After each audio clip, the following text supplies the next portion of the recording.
సంవత్సరాల తరబడి ఎన్ని మందులు వాడినా మీ మోకాల నొప్పులు తగ్గట్లేదా? ప్రాణ పెయిన్ క్లినిక్ లో అత్యాధునిక చికిత్స. తెలంగాణలో కొత్త రేషన్ కార్డులు ఇప్పుడు ఎక్కడ చూసినా ఇదే చర్చ.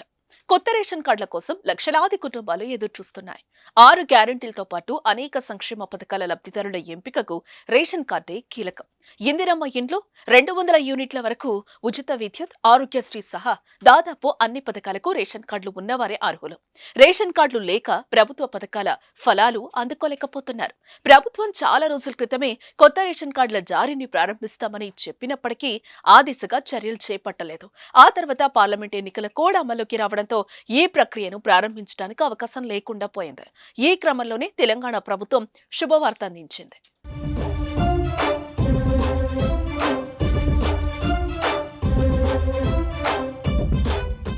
రేషన్ కార్డుల జారీపై మంత్రి ఉత్తమ్ కుమార్ రెడ్డి కీలక ప్రకటన చేశారు.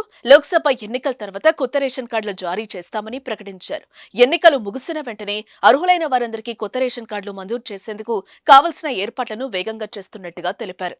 ఉత్తమ్ కుమార్ రెడ్డి తాజాగా చేసిన ప్రకటనతో రేషన్ కార్డు కోసం దరఖాస్తు చేసుకున్న వారు సంతోషం వ్యక్తం చేస్తున్నారు.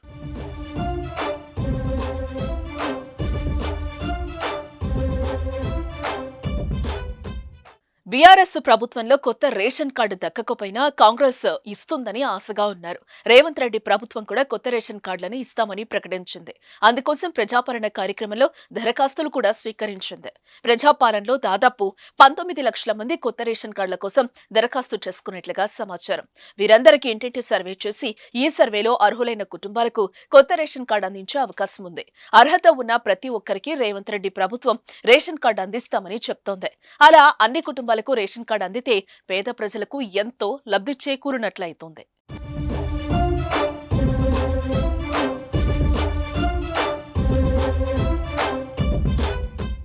సుమన్ టీవీలో మీ పర్సనల్ అండ్ బిజినెస్ ప్రమోషన్స్ కోసం కింది నెంబర్కి కాంటాక్ట్ చేయండి.